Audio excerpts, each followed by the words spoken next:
Today we're getting into the latest Tesla news, including the updated 2023 Model Y, faster supercharging, 4680 cell delays, Powerwall availability improving, and more, so let's get into it. First up today, Tesla has officially raised the price of their full self-driving package to $15,000. Elon Musk said that this change was coming on September 5th, so they held to it there, but interestingly, it was supposed to coincide with the full wide rollout of the FSD beta. He said, quote, "After wide release of FSD beta 10.69.2, price of FSD will rise to $15,000 in North America on September 5th. Surprising pretty much no one, that FSD beta version has yet to come, but they did raise the price. It's great to see progress on FSD and Tesla working towards the most recent goal of having the wide beta out this year, but $15,000 is a tall order. To me, this package was not worth it even at $7,000 for what it actually delivers, so $15,000 is out of the question. To others, though, they see the investment and the future potential for what the FSD package should be offering, which could end up huge. What are your thoughts, though? Does $15,000 make sense to you for FSD? Leave a comment below to let me know. Next up today, it's being reported that Tesla is continuing to have issues with their 4680 battery cell ramp.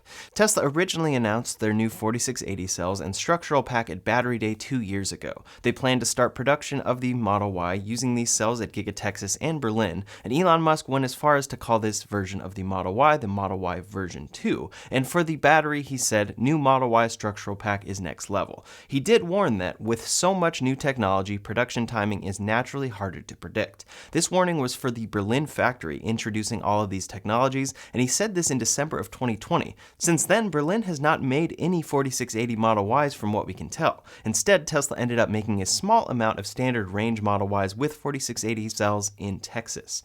Currently, it appears that Tesla is only making 2170 Model Ys in Texas, as those are what they already offer, and it will help them catch up on demand without 4680 issues. Last week as well, drone footage spotted Tesla stockpiling structural battery packs at Giga Texas. Clearly, they are receiving them or making them, but not finishing cars with them. According to Reuters this week, Tesla is working on their new battery technology using dry coat electrodes, which could halve the cost of the Model Y battery, quote, saving more than 8% of the car's US starting price. However, the bad news is that it's only halfway there, according to 12 experts close to Tesla or familiar with its new technology. That's because the dry coating technique used to produce the bigger cells in Tesla's 4680 battery is so new and unproven, the company is having trouble scaling up manufacturing to the point where the big cost savings kick in. One expert close to Tesla said, quote, they just aren't ready for mass production. This is a big deal for Tesla and their long-term plans, as a lot is riding on the development of these cells. They are planning to use 4680s on the Model Y, planning to build their own cell manufacturing facilities for these cells in Berlin, Texas, and Fremont, and are planning to have suppliers build these cells as well. 4680s are supposed to be crucial for the Cybertruck as well as their future goal of a $25,000 EV. The good news is, even in this report, they are predicting that Tesla may solve the issues in 2023. Sean Whittingham, a co-inventor of lithium-ion batteries, said, quote, I think he will solve it, but it won't be as quick as he likes. It's going to take some time to really test it.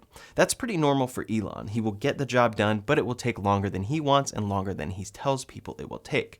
As this article points out, Elon said Tesla would be producing high volumes of 4680 by the end of this year. Instead, it seems they have redirected to cells they already have readily available. Still, with the 4680, Tesla has already been able to cut costs. Quote, according to the experts, Tesla has only been able to cut the Model Y's battery cost by between $2,000 and $3,000 so far, about half the savings Tesla had planned for the 4680 battery. Tesla is making progress, but the dry electrode technology, which is very new and revolutionary, has been the main point of delay. Quote, they can produce in small volume, but when they started big volume production, Tesla ended up with many rejects, too many.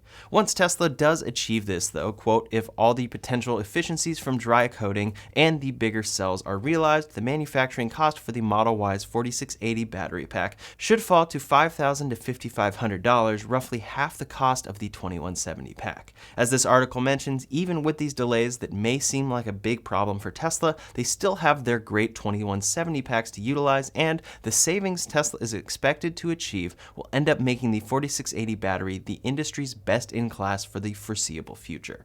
These delays are unfortunate to see, especially since since we've been so excited for this updated Model Y for a long time now, but it does make sense. Elon, Tesla, and experts are confident that they will solve it, and when they do, this will be a big deal for future EV batteries. Tesla already has a huge lead with battery supply, so even with these issues, they are set up for success. I'm excited to see once 4680 production truly ramps though, and I'll be sure to keep you posted. It could be a big factor with Cybertruck delays, so hopefully they can be in full-scaled production next year to see the Cybertruck truly come to be. Next up today, Tesla could be making a big change to their vehicles that has been requested for some time. In electric cars, one great benefit is extra storage space. The battery is the floor of the car and there are far less moving parts, so typically there is extra space under the hood. Tesla has offered this in the form of a front trunk or Frunk since the original Model S, but it has always been a manual hood. It's also a hood you have to be very careful and gentle with, so it often discourages people from regularly utilizing this storage space. Aftermarket accessories allow you to make this a powered front trunk, making it more useful, but Tesla has yet to add this feature. Other companies like Ford with the F-150 Lightning, GM with the Hummer EV, Rivian with the R1T and R1S, and Lucid with the Lucid Air have been adding a powered front trunk to their EVs, and it really makes it much more accessible. In a recent update to Tesla's mobile app, it looks like Tesla may be adding a powered front trunk. According to Not a Tesla app, in Tesla's app version 4.11.2, when you tapped to open the frunk, it played an animation. However, there was no animation when you tapped to close, since the vehicle does not have that capability. You have to manually close it. Now in version 4.12, when you press the front trunk button to close it, it will show a visualization of it closing. After a few seconds, it appears to realize that it's not closed and it will show it open once again. This comes at the same time that Tesla added a new feature to the front trunk opening. Typically when you open it, you have to confirm that you want to open it, since you have to manually close it and won't want to accidentally do this remotely when you're not near the vehicle. In the new app version, it won't give you that prompt if you're in close proximity to the vehicle. They also added tire pressure details to the app. In any case, this could be a simple mistake, but it's an entirely new visualization that seems to be in preparation for a powered front trunk. For the 2021 model year Model 3, Tesla added a powered liftgate, and in doing so, obviously had to make the trunk close feature work in the app. They also added a visualization there. Now they have proactively added this visualization, and I wouldn't be surprised if they are prepping to add this to the 2023 Model Y or Model 3 or both. It's definitely a feature that would make sense on the Model Y, especially given its starting price of $66,000. I mentioned this on Twitter, but my 2022 Model Y delivery date is set for September 14th, so this feels a bit like buying an iPhone a few days before a new iPhone event. If this feature is coming, I definitely want to have it, but with Tesla, you never quite know when a change will happen. It could happen a day after my car is delivered, months after, or never come at all. Either way, I really hope it does arrive. It's a great feature that will make the front trunk a much better and more accessible storage location. Similar to the powered trunk, it's a great feature that people will want to ensure that they have if Tesla is indeed adding it, and I'll keep you posted. Next up today, one of the best benefits of a Tesla is the Supercharger network. It allows you to have fast charging readily available in most areas, and it's reliable and truly fast. Many worry that charging will add significantly to a trip and make road trips absolutely unbearable due to charging times, but this isn't actually the case. First, in daily use, you charge at home overnight and never think about it. Then on a road trip, charging can be very quick and take around the same time it would take you to grab some food and go to the restroom. At the same time though, on longer road trips, you can start to feel charging time. Clearly, filling up with gas on a road trip does take less time, which is why faster and faster charging long term is desirable. Tesla superchargers are quick, and Tesla quotes times of 15 minutes, giving you up to 200 miles of range, but there are factors involved and a charging curve. Peak speeds of 250 kilowatts in a Tesla are only available at the lowest state of charge, and it tapers off as 100% approaches. This is the battery management system that ensures you are protecting the battery chemistry and not charging too quickly and damaging the anodes and cathodes in the battery. Now, according to new scientists over at the Idaho National Laboratory, a new development could help superchargers charge from 0 to 90% in as little as 10 minutes. Typically, this would take 30 minutes or so, resulting in a 60% decrease in charging time. According to them as well, these changes can be made in software and wouldn't require any physical battery chemistry or battery management system changes. The researchers were attempting to reduce charge times on large batteries while maintaining battery health and only utilizing currently available battery chemistry. They implemented AI, altered amperage and voltage over time, and found a way to charge from 0 to 90% in 10 minutes.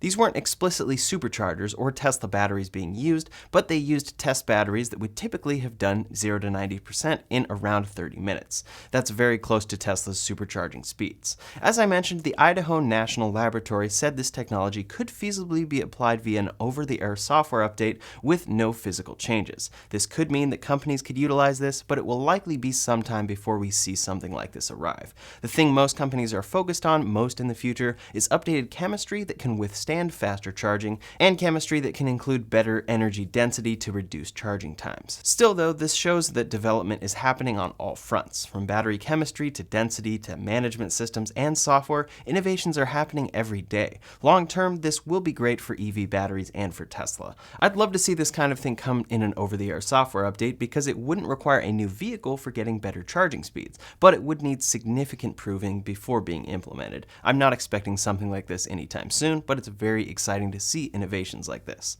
Next up today, Tesla appears to be finally catching up on demand for Powerwalls. It's summer in areas like California, which means in areas like California, potential blackouts are becoming a reality. One great way to protect yourself from a blackout if you have the money is to get Tesla Solar with a Powerwall. This will allow you to back up your home's energy and even allow you to sell excess energy back to the grid for $2 per kilowatt hour with Tesla's new virtual power plant. Elon Musk tweeted about their Powerwall on September 5th saying, "Order a Tesla Powerwall battery for blackout protection." He linked to the Powerwall page, which gives details on the product. However, you'll notice that there's actually no option to buy a Powerwall unless you are buying solar. They started doing this in April of 2021. Some felt this was to drive more people to buy their Powerwall and solar, while others say it's simply supply issues. They need to direct Powerwalls where they are most needed, which is bundled with solar. So Elon's tweet actually isn't very accurate. You have to order full Tesla Solar for blackout protection. Sawyer Merritt realized this and tweeted in response saying, "Can Tesla allow customers to order a Powerwall without needing to order a full solar system with it? Or is supply just too low to allow that right now?" Elon responded saying, quote, "For now, supply is too low, but ordering a Powerwall by itself should be possible end of year. This would be a big change because it would allow people to have energy backup without having to invest fully in solar. Additionally, in theory, if your home already has solar but not a backup battery, and it's from a different company, you should be able to use it with these panels." Another situation I realized the other day is that if you buy a Tesla solar system and end up buying one less Powerwall than you find yourself needing, you're stuck. There is no way to add one later on unless you buy an entirely new solar setup. Now, hopefully by the end of the year, so in Elon time next year, you should be able to buy one a la carte and get exactly what you need or want. I'm really glad to see this because it will allow that many more customers to invest in these great home energy products. Tesla has been backlogged on them for some time. Next up today, Tesla app version 4.12, which we talked about earlier, hinting at a powered front trunk, has brought a number of undocumented features. I mentioned the addition of tire pressure, but another feature mentioned by Tesla in the app release notes are some new Powerwall videos. Additional undocumented features are great though. When you tap on the location tab in app, it will show you more details about nearby superchargers. It will show you more of the information that you get in the vehicle, like the station power, 72, 150, or 250 kilowatts, and you can tap on a charger to see a quick breakdown of nearby amenities. Tapping those doesn't give you info yet, but I imagine that feature will come because you can do that in the vehicle. The next feature is super interesting, and it's an addition to the safety score part of the app, which shows distance driven on autopilot. It shows your total miles driven, but separates out autopilot. For many, including myself, this would be pretty fascinating to know since I do use autopilot a lot. You can get there by clicking safety score if you have it and pressing the info button in the top right. They also updated the interface to manage drivers with mobile access under the renamed Security and Drivers tab, and you have the ability to remove your own app access to a car once you no longer need it. All great updates, and it's continually impressive how many software features arrive in-app and in-vehicle each year on a Tesla. Last up today, some updates from other automakers. Over at Ford, they have been reporting impressive growth in sales for their EV models. Ford has actually been diving into EVs with the Mach-E and what seems to be their focus now, the F-150 Lightning. In July, Ford's CEO said, "Now we've been overwhelmed with the demand for our first generation EVs. The Mustang Mach-E, the Lightning, and the E-Transit. These products are in the market now, and we have strong multi-year order banks. We're selling them as fast as we can make them." They are hoping to ramp up to a production capacity of 600,000 EVs in 2023 and 2 million by 2026, and have been working with battery suppliers to ensure that they are set there. Ford recently reopened orders for the F-150 Lightning and the Mach-E, so in August, they sold 2,373 Lightnings, 200 more than July. In August as well, they sold 3,120 Mach-E's, a 115% improvement from August of 2021. They also hit 7,800 orders in the month of August. That is bringing Ford into the second spot in US EV sales for August, still significantly far behind Tesla, of course. Still, it's great to see, and likely Ford is seeing on a large scale that the demand is there if they truly make compelling EVs. Over at Rivian, they just pushed a new significant software update. This adds their version of camp mode. Rivian CEO RJ Scaringe put up a video on Twitter showing this new feature, and it includes a lot of what you'd expect and some of what you wouldn't. You can adjust the noise level, turn the displays off, manage the energy, utilize the mirror floodlights to light up the campsite, and more of what you'd expect. But then they are adding an auto leveling feature. If you're at a campsite, sleeping in the car or on it in a tent, and parked where it isn't perfectly level, the car will auto level for you. So if you're parked crooked, since the car has an adaptive suspension, it will adjust the suspension automatically as needed to make the vehicle level. You can see those fine-tuned adjustments in use here, where you have the ability to adjust the suspension level of each wheel.